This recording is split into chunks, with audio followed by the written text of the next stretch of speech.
मार्चच्या शेवटच्या 2 दिवसात शासन निर्णयांचा धूमधडाका. 30 आणि 31 मार्च या 2 दिवशी निघाले 830 GR.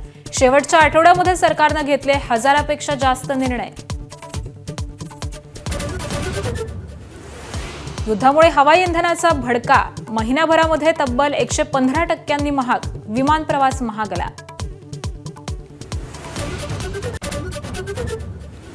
व्यावसायिक गॅस सिलेंडरच्या किमतीमध्ये पुन्हा वाढ. मुंबईत सिलेंडर 218 तर दिल्लीमध्ये 195 रुपयांनी महागला. मध्यरात्रीपासून नवे दर लागू.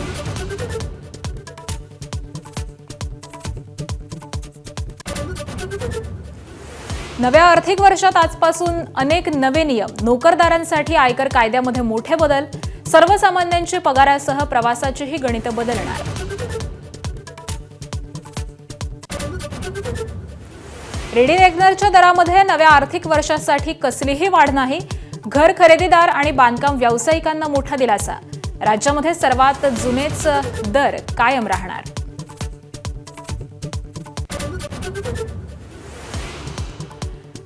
जगातील सर्वात मोठी जनगणना आजपासून भारतात सुरू. तर राज्यामध्ये पहिला टप्पा 1 ते 15 मे आणि दुसरा 16 मे ते 14 जून पर्यंत. प्रथमच डिजिटल पद्धतीने जनगणना होणार. बारामती विधानसभेच्या पोटनिवडणुकीसाठी 3 अर्ज दाखल. निवडणूक बिनविरोध करण्याच्या पार्श्वभूमीवरती छोट्या पक्षांकडून 3 उमेदवारी अर्ज दाखल. तिन्ही उमेदवार बारामती बाहेरचे.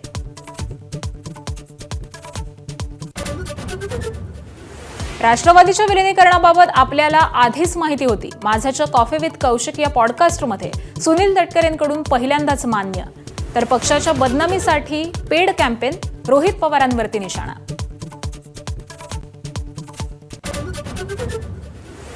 शिर्डी जमीन फसवणूक प्रकरणी अशोक खरातची पत्नी कल्पना खरात फरार. घरी पोहोचलेल्या एसआयटी पथकानं मुलाला ताब्यात घेतलं. फरार पत्नीचा शोध सुरू. तर खरातची कोठडी आज संपणार. अटकेतील महिलेकडे एएसआयची शरीर सुखाची मागणी. एएसआय राजेश जाधव निलंबित. जाधववरती गुन्हाही दाखल. अकोल्यातल्या सिव्हिल लाईन पोलीस ठाण्यातली घटना.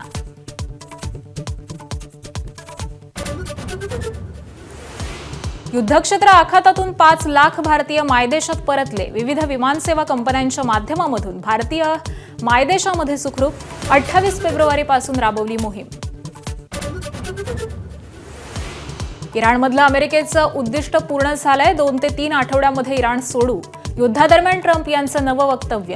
इराण कधीच अण्वस्त्र बनवणार नाही. ट्रम्प यांचा दावा. इस्रायलचे बैरूतमधल्या इमारतींवरती भीषण हल्ले. क्षेपणास्त्र हल्ल्यामध्ये हिजबुल्लाहच्या कमांडरसह 7 दहशतवादी ठार झाल्याची माहिती.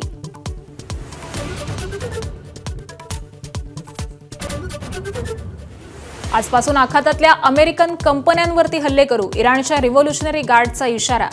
Google, Microsoft, Apple, Intel, IBM आणि टेस्लासह 18 कंपन्यांची यादी इराणकडून प्रसिद्ध. श्रेयस अय्यरच्या पंजाब किंग्सचा गिलच्या गुजरात टायटन्सवरती 3 गडी राखून विजय. कूपर कोनोलीच्या नाबाद 72 धावांच्या जोरावरती विजयी सलामी दिली. अटकेतील महिलेकडे एएसआयनं शरीर सुखाची मागणी केलेली आहे. एएसआय राजेश जाधव निलंबित झालेला आहे. तर जाधववरती गुन्हा देखील दाखल करण्यात आलाय. अकोल्यातल्या सिव्हिल लाईन पोलीस ठाण्यातली ही सगळी घटना आहे. अटकेतील महिलेला तुझ्या मुलीला माझ्याकडे पाठव असं देखील म्हटल्याचा आरोप हा त्याच्यावरती करण्यात आलाय. तर संतप्त वरिष्ठांनी राजेश जाधववरती हात उगारलेला आहे. पण वर्दी असल्यामुळे हा हात त्यांना आवरता घ्यावा लागला. अकोल्यामधली ही अतिशय संतापजनक अशी घटना समोर येते. एका पोलीस अधिकाऱ्यानंच एका महिलेकडे शरीर सुखाची मागणी केलेली आहे. वर्दी घातली ना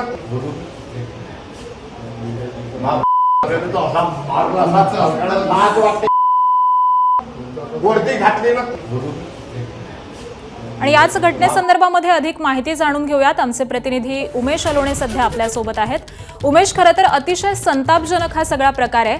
जे कायद्याचे रक्षक असतात, आपले रक्षक असतात, तेच अशा प्रकारचं कृत्य करताना दिसत आहेत. नेमकं काय घटना घडलेली आहे आणि आता या पोलीस अधिकाऱ्यावरती काय कारवाई करण्यात आली आहे? आकांक्षा निश्चितच अतिशय चीड आणणारी ही बातमी आहे.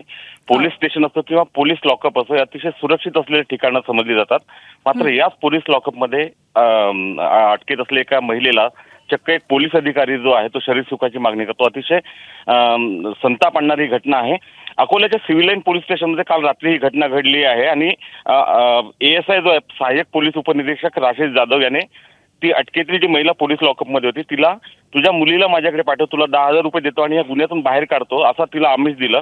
आणि या संपूर्ण प्रकरणाची तक्रार जी आहे त्या संबंधित महिलेने जे आहे पोलीस अधिकाऱ्यांकडे केले. त्यानंतर वरिष्ठ पोलीस अधिकाऱ्यांनी पोलीस स्टेशनमध्ये येत या राजेश जाधवला जाब विचारला आणि वर्दीवर असताना तू असं हे करतो त्याच्यावर हात उघडण्याचा पण प्रयत्न झाला आकांक्षा. मात्र वर्दी असल्यामुळे पोलीस अधिकाऱ्यांनी त्या वर्दीचा मान ठेवला. दुसरी गोष्ट अशी आहे की हा राजेश जाधव हा मुळात अतिशय वादग्रस्त असा पोलीस अधिकारी आहे. याआधी त्याने असे प्रकार केल्याची जी आहे ती माहिती मिळालेली आहे आणि याआधी काही प्रकरणात तो निलंबित पण झालेला आहे. असा वादग्रस्त अधिकारी पोलिसांनी लॉकअप मधल्या सुरक्षेसाठी कसा ठेवला आणि महिला असताना अशा अधिकाऱ्याकडे सुरक्षा कशी दिली हा प्रश्न आहे. सर्वात महत्वाची गोष्ट आकांक्षा की 150 दिवसाचा जो सरकारचा कार्यक्रम होता त्यामध्ये अकोला जिल्हा पोलीस दलाला 3रा क्रमांक जो राज्यातून मिळालेला आहे. पोलीस अधीक्षक अर्चित चांडक हे पोलीस दल अधिकाधिक लोकाभिमुख होण्यासाठी प्रयत्न करत आहेत. मात्र असे जे अधिकारी आहे, असे जे कर्मचारी आहेत त्याला हरताळ फासत आहे. मात्र याच्यावर कारवाई तात्काळ जिल्हा पोलीस अधीक्षक अर्चित चांडक यांनी केली आहे. त्याला निलंबित करण्यात आलं असून अगदी त्यामुळे हा प्रकार उघडकीस आल्यानंतर त्वरित त्यांच्यावरती कारवाई करण्यात आलेली आहे. धन्यवाद उमेश या सगळ्या सविस्तर माहितीसाठी. आणि पुढची एक मोठी बातमी पाहूयात. वसईतील भोंदू ऋषिकेश वैद्यबाबत आणखी एक गंभीर आणि धक्कादायक माहिती समोर आली आहे. आरोपी ऋषिकेश वैद्यनं पीडितेच्या पतीला आणि मुलाला जीवे मारण्याची धमकी दिल्याचा आरोप समोर आलेला आहे. स्वतः महादेवाचा अवतार आहे असं सांगत ऋषिकेश वैद्यनं पुण्यातील एका महिलेवरती अत्याचार केलेला होता आणि त्याच प्रकरणासंदर्भातला हा एक मोठा खुलासा सध्या समोर येतोय. त्यानं याआधी देखील पीडितेच्या पतीला आणि मुलाला धमकी दिलेली होती. जीवे मारण्याची धमकी त्याच्याकडून देण्यात आली होती. आणि याच संदर्भामध्ये अपडेट देतात आमचे प्रतिनिधी प्रभाकर कुडाळकर सध्या आपल्या सोबत आहेत. प्रभाकर, या प्रकरणामध्ये आता आणखी एक खुलासा झालेला आहे. या आधी त्यानं अनेक धमक्या देखील दिल्याचं कळतंय. नेमकी काय अपडेट्स मिळतात?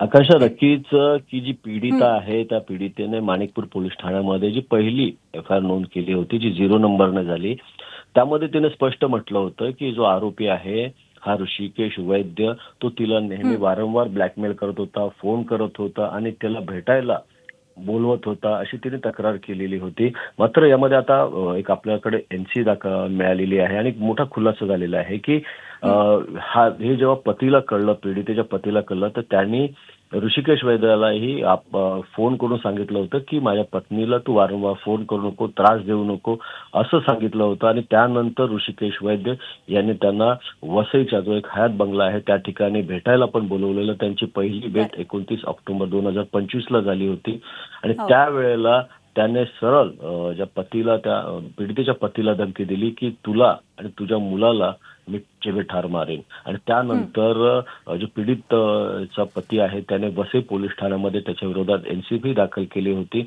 आणि एक महत्वाचं म्हणजे त्या 29 तारखेनंतर 30 तारखेला 30 ऑक्टोबर 2025 दुसऱ्या दिवशी जे आमची वसई संस्थेचे जे सदस्य होता आशिष ठटेरा यानेही या जो पीडितेचा पती आहे त्या विरोधात NC दाखल केली होती. म्हणजे क्रॉस NC दाखल झाले होते. नक्कीच. त्यामुळे या सगळ्यात चौकशीमध्ये आता अनेक खुलासे समोर येत आहेत. या सगळ्याच संदर्भातले अपडेट तुमच्याकडून जाणून घेऊ, पण तुर्तास धन्यवाद या माहितीसाठी.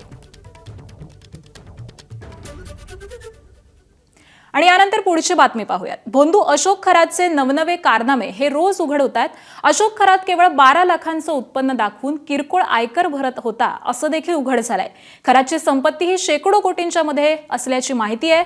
खरातनं विविध कंपन्या, बांधकाम प्रकल्प, हार्डवेअर व्यवसाय यातल्या GST ही बुडवल्याचा आयकर विभागाला संशय आहे. आयकर विभाग देखील खरातवरती मोठी कारवाई करण्याची आता शक्यता आहे. खरातच्या संपत्तीची चौकशी सुरू आहे. खरातच्या CAची काल खरात समोरच चौकशी देखील करण्यात आली आहे.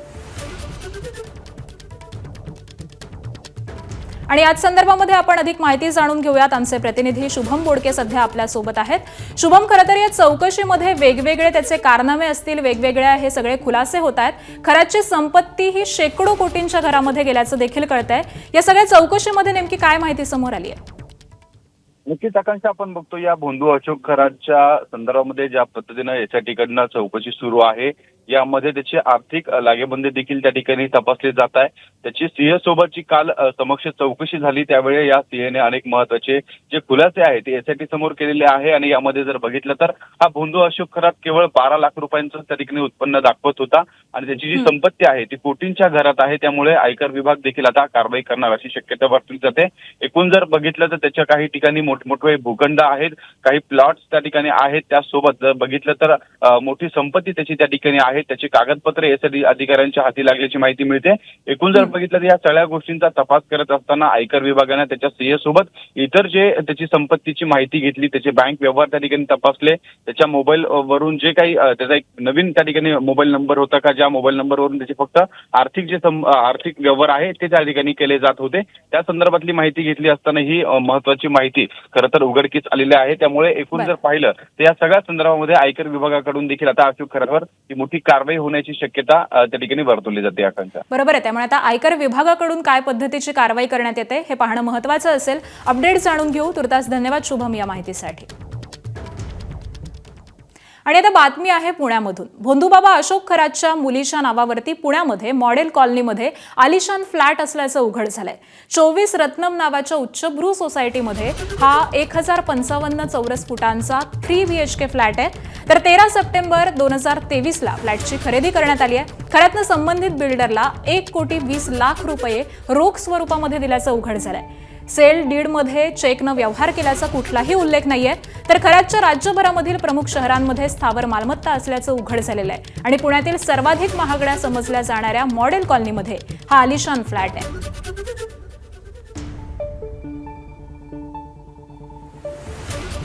दरम्यान भोंदू अशोक खरातला आज पुन्हा कोर्टामध्ये हजर केला जाणार आहे. भोंदू अशोक खरातची आज पोलीस कोठडी ही संपणार आहे. त्याच्या विरोधामध्ये नवनव्या तक्रारी दाखल होत आहेत. खरातनं केलेले लैंगिक शोषण, अनेकांना घेतलेला आर्थिक गंडा आणि इतर अनेक कारनाम्यांची जंत्री ही वाढतच चाललेली आहे. त्यामुळे खरातची कोठडी एसआयटी कोर्टाकडे वाढवून मागणार आहे.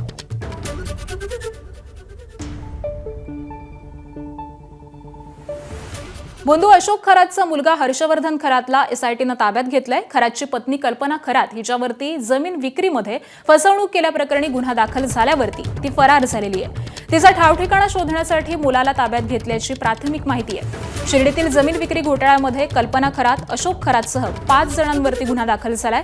शिर्डीतल्या 2 मध्यस्थांना कालच अटक करण्यात आलेली होती आणि त्यानंतर कल्पना खरातनं पोबारा केलाय.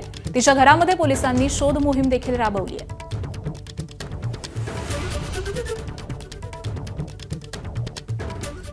आणि पुढची एक ब्रेकिंग बातमी पाहूयात. ओरॅकल कंपनीनं अचानक 12,000 भारतीयांना काढून टाकलेलं आहे. सकाळी 6 वाजता ईमेलवरून हे सांगण्यात आलेलं आहे, तुमचा आजचा शेवटचा दिवस.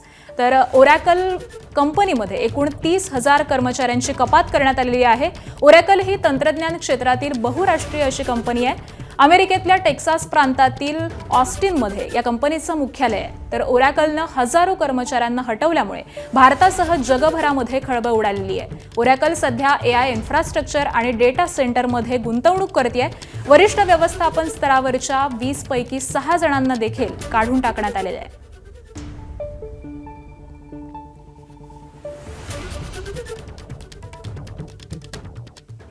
केंद्र सरकारनं पुन्हा एकदा व्यावसायिक LPG सिलेंडरच्या दरामध्ये वाढ केली आहे. आजपासून नवे दर लागू होणार आहेत. 19 किलोग्रॅमच्या व्यावसायिक LPG सिलेंडरच्या दरामध्ये तब्बल 218 रुपयांपर्यंत वाढ करण्यात आली आहे. या नवीन दरांचा थेट परिणाम हा हॉटेल, रेस्टॉरंट्स आणि व्यवसायांवरती होणार आहे. त्यामुळे आखातामध्ये सुरू असलेल्या युद्धाचा फटका आता व्यवसायांवरती आणि अप्रत्यक्षपणे सर्वसामान्यांच्या खिशाला बसणार आहे.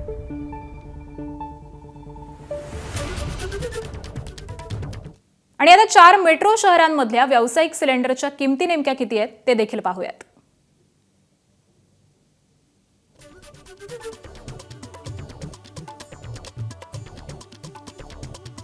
तर मुंबईतला नवा दर आहे 2031 रुपये, कोलकात्यामधला दर आहे 2208 रुपये, दिल्लीमधला दर आहे 2078 रुपये आणि चेन्नईमधला नवा दर आहे 2246 रुपये 50 पैसे.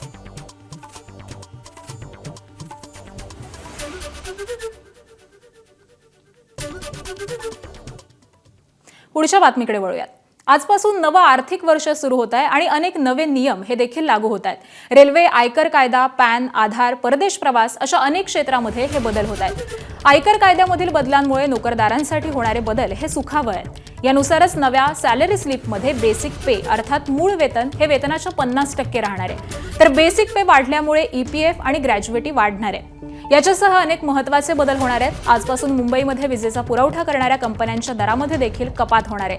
आजपासून नवे दर हे लागू होणार आहेत. तर नवीन आर्थिक वर्षामध्ये रेडी रेकनरच्या दरामध्ये मात्र कोणतीच वाढ होणार नाहीये. आजपासून इंडिगो आणि एअर इंडियासह इतर कंपन्यांच्या तिकीट दरामध्ये देखील वाढ होण्याची दाट शक्यता आहे.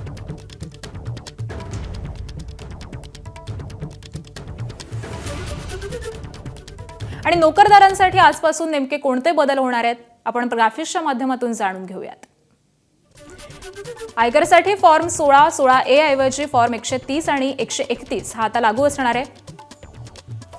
सॅलरी स्लिपवरती मूळ वेतन एकूण वेतनाच्या 50% असेल. बेसिक पे वाढल्यामुळे EPF आणि ग्रॅज्युएटी वाढणार आहे. निवृत्तीनंतर ग्रॅज्युएटी वगळता सगळेच पैसे हे 2 दिवसात मिळतील.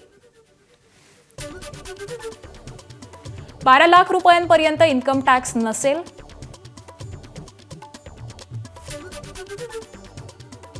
पुणे, हैदराबाद, बंगळुरू आणि अहमदाबादमध्ये देखील 50% HRA लागू होणार आहे.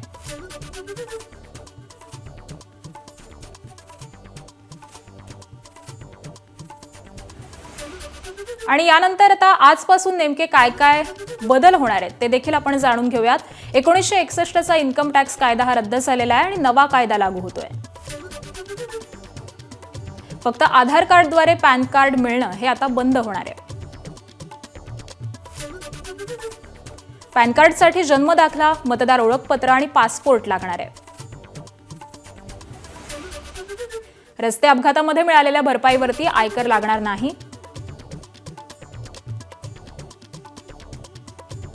HDFC कडून ATM व्यवहाराचं मासिक निर्बंध हे आता हटणार आहे. परदेशामध्ये शिक्षण, वैद्यकीय उपचारावरती 2% TCS असेल.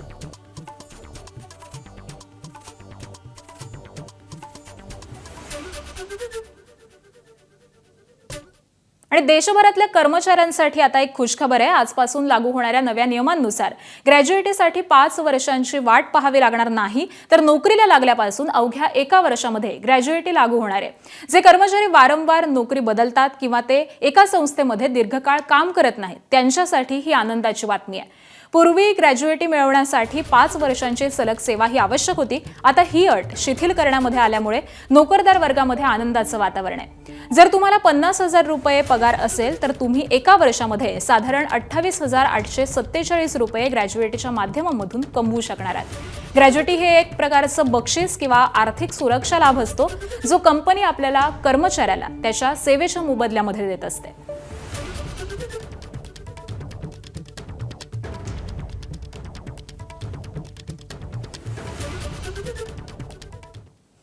युद्धाच्या महिनाभरामध्ये हवाई इंधन लिटर मागे 110 रुपयांनी महागलेलं आहे. युद्धाआधी 96,638 रुपये प्रति किलो लिटर असलेलं हवाई इंधन हे आता 2,07,000 रुपयांच्या घरामध्ये पोहोचलेलं आहे. मुंबईमध्ये तब्बल 115% वाढ झालेली आहे.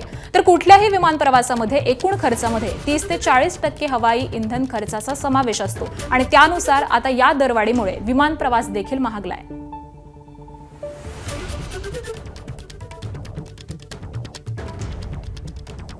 आणि ATF हे जवळपास दुप्पट महागलेलं आहे आणि त्यामुळे नेमकं काय होणार आहे आपण ग्राफिक्सच्या माध्यमातून जाणून घेऊयात. देशी आणि आंतरराष्ट्रीय विमान प्रवास महागणार. विमान कंपन्या विमानांच्या अनेक फेऱ्या या कमी करणार. विमान प्रवासी रेल्वेचा पर्याय आजमावणार. तर प्रवासी आणि फेऱ्या देखील घटल्यास विमान कंपन्यांना नुकसान होणार. विमानाद्वारे होणारी मालवाहतूक महागणार आणि मालवाहतूक घटेल देखील. मालवाहतूक घटल्यास विमान कंपन्यांनाही फटका बसणार. प्रवासी आणि मालवाहतूक घटल्यास तिकिटातून सरकारला मिळणारा कर देखील घटणार. तर एटीएफ दुप्पट महागल्यामुळे त्याचे हे परिणाम होणार आहेत. आणि यानंतर पुढची मोठी बातमी. देशव्यापी जनगणनेच्या प्रक्रियेला आजपासून सुरुवात होणार आहे. यापूर्वी 2011 मध्ये जनगणना ही करण्यात आली होती, म्हणजे तब्बल 15 वर्षांनंतर ही जनगणना घेण्यात येणार आहे. यंदाची जनगणना पहिल्यांदाच डिजिटल पद्धतीने होणार आहे आणि त्यामुळे देशाच्या विविध धोरण निश्चितीसाठी यंदाची जनगणना ही अत्यंत महत्त्वाची मानली जाते. यंदाची जनगणना 2 टप्प्यामध्ये होणार असून दुसऱ्या टप्प्यामध्ये जातनिहाय गणना केली जाणार आहे. अंदमान आणि निकोबार बेटे, एनडीएमसी आणि दिल्ली कॅन्टोन्मेंट बोर्ड, गोवा, कर्नाटक, लक्षद्वीप, मिझोरम, ओडिशा आणि सिक्कीम या ठिकाणी 1 एप्रिल ते 15 एप्रिल या कालावधीमध्ये स्वनोंदणी आणि 16 एप्रिल ते 15 मे 2026 या कालावधीमध्ये घर यादी आणि गृहगणना ही केली जाईल. तर महाराष्ट्रामध्ये स्वगणनेचा पहिला टप्पा 1 मे ते 15 मे आणि गृहगणनेचा दुसरा टप्पा हा 16 मे ते 14 जून दरम्यान होणार आहे. विशेष म्हणजे लिव्ह इन रिलेशनशिपमध्ये राहणारी जोडपी आपले संबंध हे स्थिर असल्याचं मानत असतील तर त्यांना विवाहित मानलं जाणार आहे. दरम्यान जनगणनेवेळी नागरिकांना दिलेली संपूर्ण माहिती ही गोपनीय राहणार असल्याची हमी केंद्र सरकारनं दिली आहे. आणि दरम्यान ही जनगणना नेमकी कशी असेल, आपण ग्राफिक्सच्या माध्यमातून एक नजर टाकूयात. पहिला टप्पा एप्रिल ते सप्टेंबर 2026 असा असेल. दुसरा टप्पा फेब्रुवारी 2027. पहिल्या टप्प्यामध्ये घराशी संबंधित गणना होईल. दुसऱ्या टप्प्यामध्ये जनसंख्या गणना होईल. पहिल्यांदाच डिजिटल पद्धतीने जनगणना केली जाते. तर पहिल्यांदाच स्वगणनेचा पर्याय देखील उपलब्ध असणार आहे. जनगणना कर्मचारी घरोघरी जाऊन डिजिटल नोंद करतील.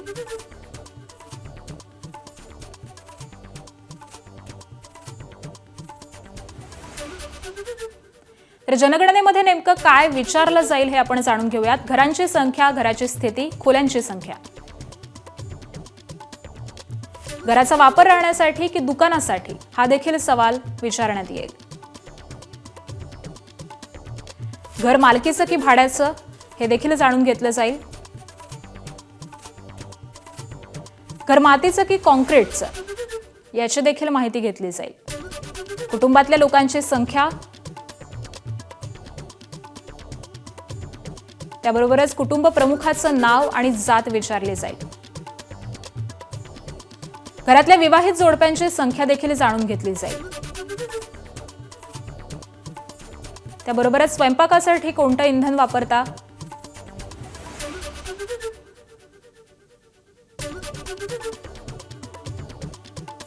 पिण्याच्या पाण्याचा स्रोत कोणता, वीज, शौचालय, बाथरूम, ड्रेनेजची माहिती देखील घेतली जाईल. मोबाईल, रेडिओ, टीव्ही, कम्प्युटर आणि लॅपटॉप आहेत का याची देखील विचारणा करण्यात येईल.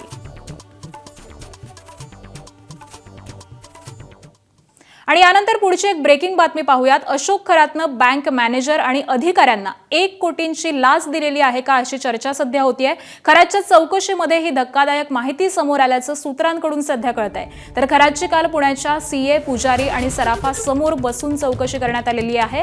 एसआयटीनं चौघांची 6 तास चौकशी केल्याची सूत्रांची माहिती आहे. तर खडे रत्न सोन्याच्या बदल्यामध्ये खरात बनवाबनवी करत होता. पुण्याच्या एका बँकेतील कर्ज प्रकरणाची देखील चौकशी करण्यात आलेली आहे. सोनं महागल्यानंतर खरातनं खरेदी विक्रीमधून लाखोंचा नफा मिळवलेला होता अशी देखील माहिती आता या चौकशीमधून समोर येते.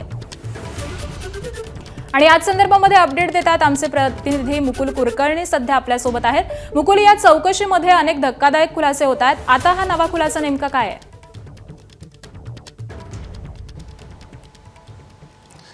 खरातच्या लैंगिक शोषण प्रकरणाचा तपास तर एका बाजूला चालूच आहे, मात्र त्या गुन्ह्यामध्ये त्याला सहकार्य करणारे कोण कोण असू शकतात, त्यांचा देखील आता तपास सुरू झालेला आहे। त्यात सर्वात महत्त्वाचं नाव येतं पुजाऱ्याचं। पुजारी कारण तिथे अघोरी पूजा वगैरे जे काही करत होता या पुजाऱ्याशिवाय ते होऊ शकत नाही असा एक अंदाज आहे। तो जे खडे रत्न देत होता त्यासाठी सराफा व्यावसायिकाची गरज त्याला असू शकते, त्यामुळे सराफा व्यावसायिकापर्यंत एसआयटीची टीम पोहोचलेली आहे आणि यातनं जो तो माया जमवतो आहे, जो पैसा जमवतो आहे, त्याची विल्हेवाट कशी लावतो आहे यासाठी सीए देखील या संपूर्ण रिंगमध्ये सहभागी असल्याचा संशय एसआयटीला आहे। त्यामुळे गेल्या काही दिवसापासून तपास वेग घेत आहे। काल 5 ते 6 तास मॅरेथॉन अशी चौकशी करण्यात आलेली होती, समोरासमोर बसून ही चौकशी करण्यात आलेली होती आणि त्यामध्ये अनेक धक्कादायक गोष्टी समोर आलेल्या आहेत। त्यामध्ये त्याचे व्यावसायिकांसोबत असणारे संबंध देखील उघडकीस आलेले आहेत। त्यामुळे काही कर्ज प्रकरण असो किंवा इतर पैशांची विल्हेवाटीसाठी त्यांनी काही बँकेच्या अधिकाऱ्यांना देखील कोट्यवधी रुपयांची लाच दिल्याचं आता संशय हा व्यक्त केला जात आहे। त्यामुळे या पुढचा तपास त्या दृष्टीने देखील सुरू होणार आहे। आपल्याला माहिती काही व्यावसायिकांनी याआधीच त्याच्या विरोधात तक्रार देखील दाखल केलेल्या आहेत आणि काही अधिकारी काही व्यावसायिक यांनी याआधी तक्रारी दाखल केल्या आहेत। काही व्यावसायिक यानंतर देखील तक्रारी दाखल करू शकणार आहेत। त्या दृष्टीने हा तपास सुरू झालेला आहे। तो जे बनावट खडे रत्न देत होता त्यांचा देखील आता तपास केला जातोय। एका रत्नाच्या मागे आपण बघतो की लाखो रुपये त्याने उकळलेले आहेत। त्यामुळे या संपूर्ण सर्वसमावेशक असा त्याचा तपास सुरू झालेला आहे आणि लवकरच पोलीस यामध्ये आणखी कोण कोण इन्व्हॉल्व आहे, कोणाकोणाचं संगनमत आहे त्या सर्वांपर्यंत पोलिसांचे हात हे जाऊ शकणार आहेत। अगदी धन्यवाद मुकुल या सगळ्या सविस्तर माहितीसाठी। पुढच्या बातमीकडे वळूयात। राज्य मंत्रिमंडळाची आज 12 वाजता मंत्रालयामध्ये बैठक होणार आहे। मात्र या बैठकीआधी राष्ट्रवादीची बैठक होणार आहे। उपमुख्यमंत्री सुनेत्रा पवार यांच्या उपस्थितीमध्ये ही बैठक होणार आहे। या बैठकीमध्ये मंत्री नरहरी झिरवाळ यांच्या संदर्भातील व्हायरल व्हिडिओ प्रकरणावरती पक्ष काय भूमिका घेणार याकडे आता लक्ष लागलंय। दरम्यान आजच्या बैठकीला झिरवाळ उपस्थित राहणार का याकडे देखील लक्ष लागलेलं आहे। त्याबरोबरच आजच्या मंत्रिमंडळ बैठकीमध्ये अवकाळी पावसामुळे झालेल्या नुकसानासंदर्भामध्ये आढावा घेतला जाईल। आज काही महत्त्वाचे निर्णय देखील होण्याची शक्यता ही वर्तवली जाते।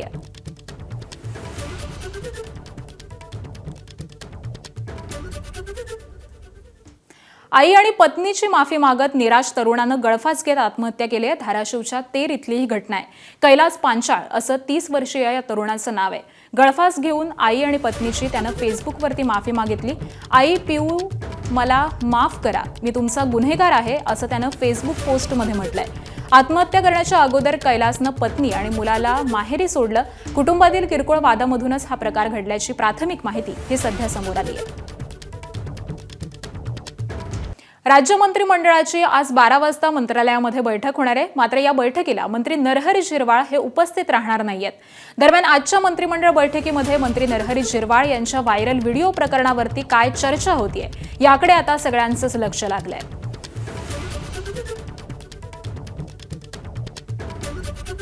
तर अधिवेशनानंतरची पहिलीच मंत्रिमंडळ बैठक आहे। त्याबरोबरच मंत्री नरहरी झिरवाळ यांच्या व्हिडिओ प्रकरणानंतरची देखील ही पहिलीच मंत्रिमंडळ बैठक आहे आणि आताची ही एक मोठी अपडेट समोर येते। या मंत्रिमंडळ बैठकीला नरहरी झिरवाळ हे उपस्थित राहणार नाहीयेत असं कळतंय। त्यामुळे आजच्या या मंत्रिमंडळ बैठकीमध्ये मंत्री नरहरी झिरवाळ यांच्या व्हायरल व्हिडिओ प्रकरणी नेमकी काय चर्चा होते याकडे देखील आता सगळ्यांचंच लक्ष लागलेलं आहे। आज दुपारी 12 वाजता या बैठकीचं आयोजन आहे।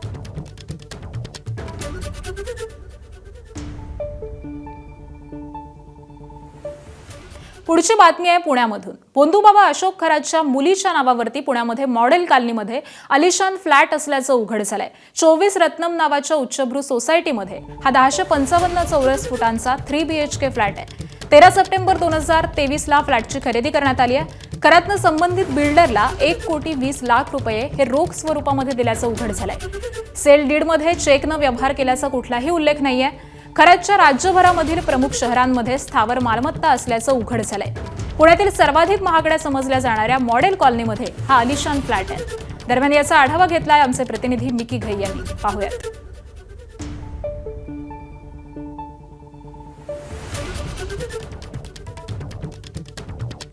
बोंधूबाबा अशोक खरात याची राज्यभरात मोठ्या प्रमाणात कोट्यवधीची संपत्ती असल्याचं समोर येत आहे। त्यातच पुण्यातील शिवाजीनगर परिसरातील मॉडर्न कॉलनीमध्ये या आलिशान इमारतीत या ठिकाणी 7व्या मजल्यावर बोंधूबाबा अशोक खरात यांची मुलगी सृष्टी खरात हिच्या नावाने देखील एक फ्लॅट असल्याचं आता समोर आलेलं आहे। याच मॉडर्न कॉलनी या ठिकाणी असलेली 24 रत्नम या सोसायटीमध्ये जर आपण गेलो तर या आलिशान सोसायटीमध्ये जवळपास 1000 स्क्वेअर मीटर कार्पेट एरियाचा हा आलिशान फ्लॅट मुलगी सृष्टी खरात हिच्या नावाने आहे आणि 2023मध्ये या फ्लॅटची खरेदी जवळपास 1,20,40,000 रुपयाला करण्यात आलेली आहे। पुण्यामध्ये वेगवेगळ्या ठिकाणी त्यांची संपत्ती असल्याचं समोर येतोय। राज्यामध्ये कोट्यवधी रुपयाची संपत्ती असल्याचं समोर येतंय। नक्की हे कोट्यवधी रुपये ही संपत्ती खरेदी करण्यासाठी अशोक खरातकडे आले कुठून असा देखील सवाल या ठिकाणी उपस्थित होतोय, कारण त्यांच्या संपर्कात अनेक मोठे नेते असतील, राज्यातील जे क्लास 1 अधिकारी आहेत ते देखील त्या ठिकाणी त्यांच्याकडे दर्शनासाठी जात होते। यांच्याकडचं जे पैसा आहे तो तर अशोक खरातकडे नव्हता ना, याची देखील चौकशी होणं आता गरजेचं आहे। आणि आपण बघतोय राज्यभरात अशा पद्धतीने भोंदूबाबा अशोक खरात याच्या नावाने कोट्यवधीची संपत्ती आता समोर येते आणि याचं देखील सखोल तपास आणि चौकशी होणं देखील तेवढंच गरजेचं आहे। कॅमेरामॅन अमोल गवाळेसह मी मिकी घई, ABP माझा, पुणे। तर बोंधू अशोक खरात प्रकरणी वरिष्ठ अधिकाऱ्यांची चौकशी होणार आहे। अशोक खरातच्या मुलीच्या लग्नातील VIP वराडींचा शोध सुरू आहे अशी माहिती सूत्रांकडून सध्या समोर येते। सत्ताधारी आणि विरोधी पक्षाच्या नेत्यांसह अनेक वरिष्ठ अधिकारी देखील लग्नामध्ये उपस्थित होते। नाशिक, अहिल्यानगर, मुंबई आणि दिल्लीमधून लग्नासाठी अनेक अधिकारी आलेले होते। काही परदेशी पाहुणे देखील या लग्नामध्ये उपस्थित होते। खरातच्या मुलीच्या लग्न सोहळ्यामध्ये हे सगळेजण उपस्थित होते अशी माहिती आता सूत्रांकडून समोर येते। तर वरिष्ठ अधिकाऱ्यांची SIT कडून माहिती गोळा करण्याचं काम हे सध्या सुरू आहे।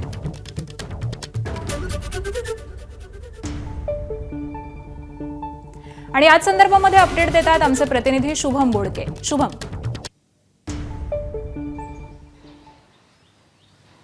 नक्कीच आकांक्षा, आपण बघतोय या भोंदू अशोक खरातच्या मुलीचा जानेवारी महिन्यामध्ये त्या ठिकाणी लग्न सोहळा पार पडला। या लग्न सोहळ्यामध्ये अनेक राजकीय मंडळी या लग्नामध्ये आल्याची माहिती मिळाली होती।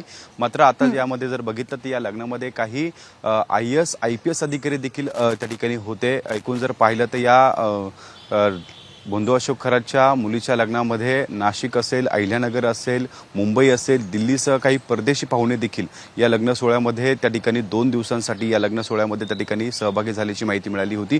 यामध्ये आपण बघतोय या भोंदू अशोक खरात संदर्भात अनेक महत्त्वाचे काही नेते मंडळींचे जे संबंध आहे ते त्या ठिकाणी आपल्याला पाहायला मिळाले होते। अनेक नेते मंडळींसोबत त्याचे जवळचे संबंध असल्याचं पाहायला मिळालं होतं। काही फोटो देखील समोर आलेले होते। मात्र यामध्ये सध्या काही वरिष्ठ अधिकारी देखील या भोंदू अशोक खरात सोबत त्याचे काही संबंधित असल्याची माहिती मिळाली आहे। एकूण जर पाहिलं तर या सगळ्या संदर्भामध्ये आता SIT कडनं ही संपूर्ण माहिती गोळा केली जाते।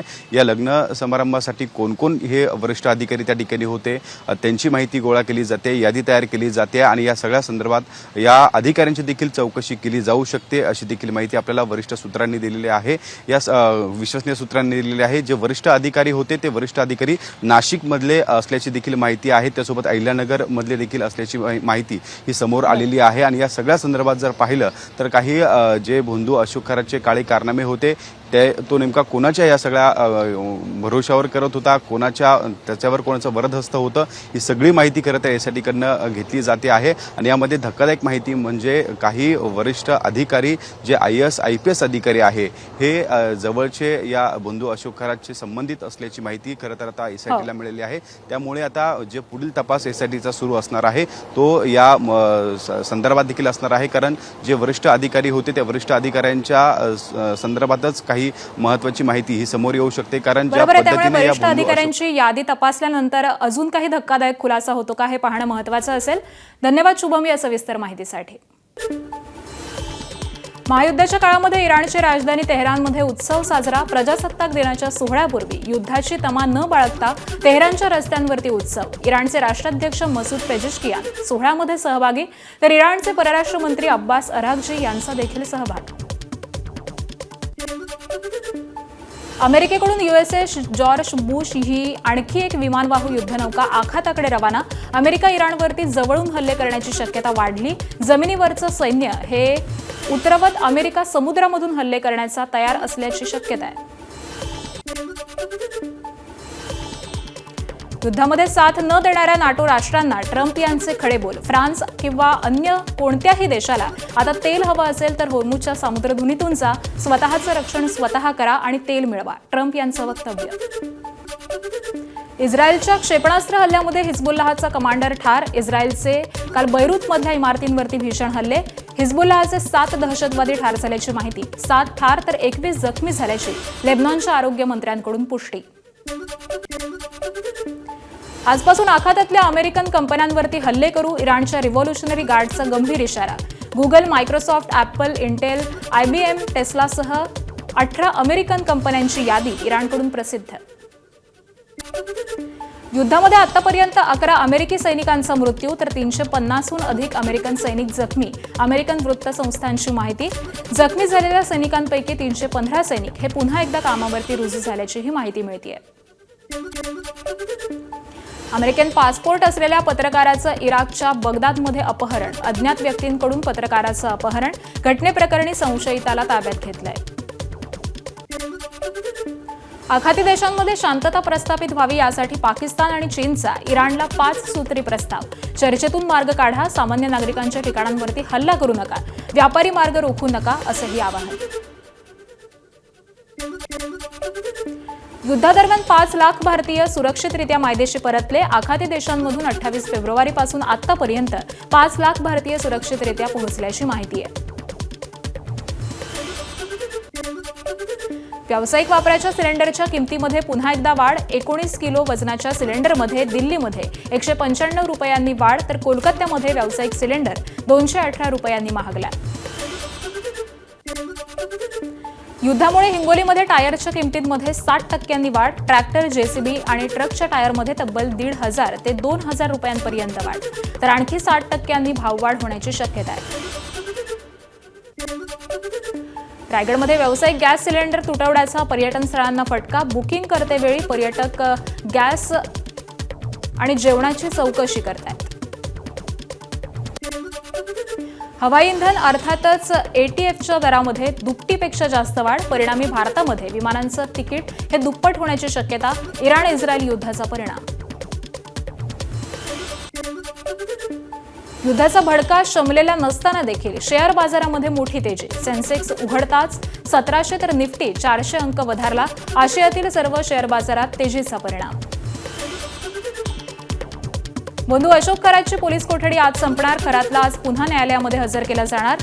मिळालेल्या अधिकच्या माहितीबाबत SIT आणि सरकारी पक्षाकडून बाजू मांडली जाणार. अशोक खरातची पत्नी कल्पना खरात फरार झाल्याची माहिती. कल्पना खरातवरती शिर्डीमध्ये आर्थिक फसवणुकीचा गुन्हा दाखल तर कल्पना खरात अटकेसाठी 2 पथकं आणि नाशिक, पुण्याकडे रवाना झाल्याची माहिती आहे. अशोक खरातचा मुलगा हर्षवर्धनला देखील SITनं चौकशीसाठी ताब्यात घेतलंय. अशोक खरातनं बँक मॅनेजर आणि अधिकाऱ्यांना 1 कोटींची लाच दिल्याची सूत्रांची माहिती. SITनं खरातची काल CA, पुजारी आणि सराफाला समोर बसवून चौकशी केली. या चौकशीमधून ही धक्कादायक माहिती समोर आल्याची सूत्रांची माहिती. बंधुबाबा अशोक खरातच्या मुलीच्या नावावरती 3 BHK फ्लॅट. मॉडेल कॉलनीमध्ये आलिशान इमारतीमध्ये फ्लॅट खरेदीसाठी खरातनं संबंधित बिल्डरला 1,20,00,000 रुपये रोख स्वरूपामध्ये दिल्याची माहिती आहे. वसईतील भोंदू ऋषिकेश वैद्यनं पीडितेच्या पतीला आणि मुलाला जीवे मारल्याची धमकी दिल्याचा आरोप. पीडितेच्या पतीच्या तक्रारीनुसार 29 ऑक्टोबर 2025 मध्येच वसईमध्ये गुन्हा दाखल. बारामती विधानसभा पोटनिवडणुकीसाठी अर्ज भरण्याच्या पहिल्याच दिवशी 3 अर्ज. पहिल्या दिवशी उमेदवारी अर्ज भरणारे 3ही उमेदवार हे बारामतीच्या बाहेरचे.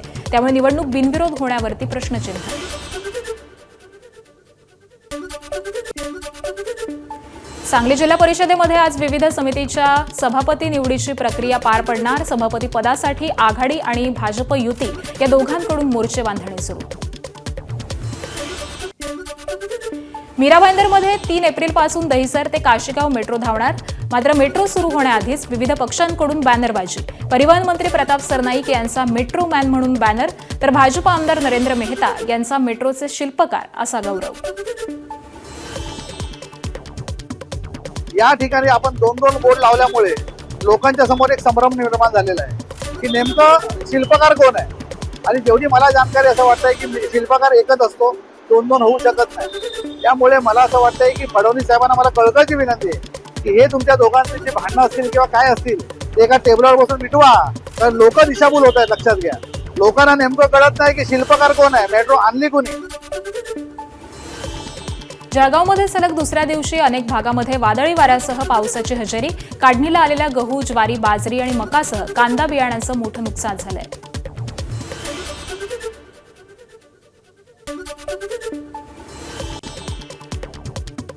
सगळं आमच्या शेताची मक्काची नुकसान झालं आणि आमचे घर म्हणजे समस्या आमची अशी आहे, उठणं बटणं सगळं आमच्या शेतीवर आहे बा. म्हणजे बिगाला आमच्या एक बिगाला म्हणजे 50,000 खर्च लागला आहे सदरशी. आता जर म्हणजे एवढं नुकसान झालं आहे तर असं वाटतं आम्ही कसं जगावं आहे बा. तुळजापूरच्या काक्रंबा गावाच्या शेतकऱ्यानं 1.5 एकर कांदा पिकावरती नांगर फिरवला. उत्पादन खर्च देखील निघत नसल्यामुळे शेतकऱ्यानं कांद्यावरती नांगर फिरवलाय. ट्रॅक्टरनं नांगरून टाकला, याच्यामुळे भाव नाहीये आणि चिल्लर किंमत झाली कांद्याची. 2 रुपये 3 रुपये किलो कांदा झाला, त्याच्यामुळे मी नांगरून टाकला. कांदा एक 1.5 ते पावणे 2 एकर कांदा लावला होता मी. कांद्याचा खर्च 70-75 हजार रुपये खर्च झाला. उत्पन्न कांद्याकडून मिळणारा भाव असला असता तर 2.5-3 लाख रुपये मिळाले असते. धुळ्यात अवकाळी पाऊस आणि गारपिटीमुळे तब्बल 8,145 हेक्टरवरील पिकांचं नुकसान. साक्री तालुक्याला सर्वाधिक फटका. भाजीपाल्यासह फळबागांचं देखील नुकसान, तर 9,000हून अधिक शेतकरी बाधित. यंदा राज्यामध्ये उन्हाळ्याच्या सुरुवातीला मार्चमध्ये उन्हाळा आणि पावसाळ्याच्या मिश्रणाचा अनुभव. सलग 25 दिवस राज्यामध्ये उष्ण लहरी, तर 6 दिवस पाऊस आणि गारपिटीची ही नोंद. नाशिक, पुणे, छत्रपती संभाजीनगर, जालना, धुळे या जिल्ह्यामध्ये सरासरीपेक्षा 155 ते 260% अधिक पाऊस. अटकेतील महिलेकडे पोलीस अधिकाऱ्यांनाच केली शरीर सुखाची मागणी. अकोल्यातल्या सिव्हिल लाईन पोलीस ठाण्यातील घटना. तुझ्या मुलीला माझ्याकडे पाठव असं अटकेतील महिलाला पोलीस अधिकाऱ्यानं म्हटल्याचा आरोप होतोय. अकोल्यातील घटनेनंतर आरोपी सहाय्यक पोलीस उपनिरीक्षक राजेश जाधवचं निलंबन, तर संतप्त वरिष्ठांनी राजेश जाधववरती हात उगारला. मात्र वर्दीमध्ये असल्यामुळे हात आवरता घेतला. भंडारा पोलीस दलाचा नॉटी हरपला. गुंतागुंतीच्या गुन्ह्यांची उकल करण्यामध्ये मोलाची भूमिका बजावणारा पोलीस श्वान नॉटी याचं अल्पशा आजारानं निधन. शासकीय इतमामामध्ये अंत्यसंस्कार करण्यात आले. धाराशिवच्या तेरमध्ये फेसबुक पोस्ट करत 30 वर्षीय तरुणाची नैराश्यामधून गळफास घेत आत्महत्या. कुटुंबाची माफी मागत स्वतःला गुन्हेगार म्हणत टोकाचं पाऊल उचललं. नागपुरात नकली सोनं तारण ठेवून आयसीआयसीआय बँकेला 23 कोटी 19 लाखांचा गंडा. आयसीआयसीआय बँकेच्या 9 शाखांमध्ये हा प्रकार उघडकीस. खातेदार, अंकेक्षक आणि अधिकाऱ्यांचं संगनमत, तर तब्बल 159 खातेदारांनी बनावट सोनं तारण ठेवलंय. मुंबईच्या लालबाग परिसरातील वन अविघ्न स्टेट मंदिर जैन मंदिरामध्ये चोरी. तब्बल 2.25 कोटींचे दागिने चोरीला. भगवान सिमंदर यांच्या मूर्तीवरील दागिन्यांची चोरी झाली आहे, तर अज्ञात चोराविरोधात गुन्हा दाखल.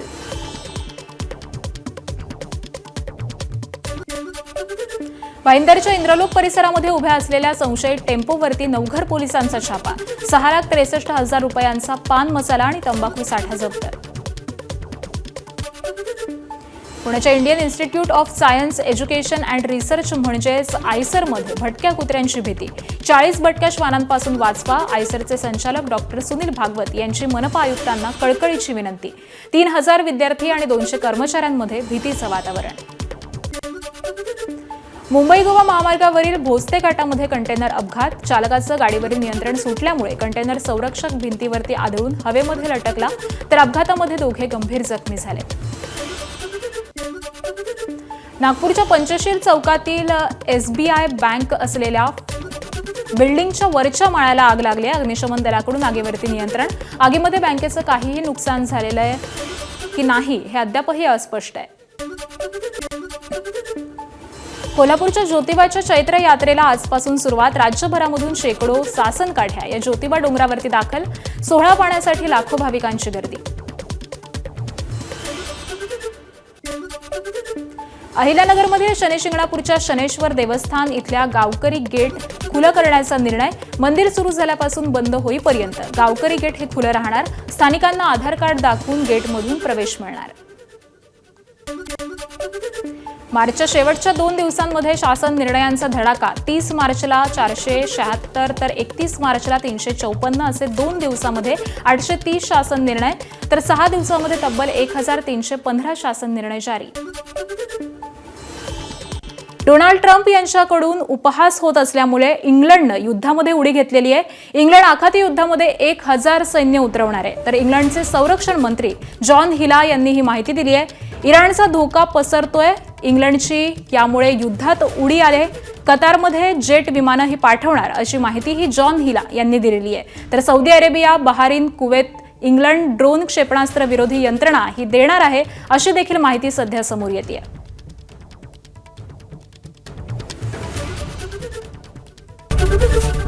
एबीपी माझा, उघडा डोळे बघा नीट.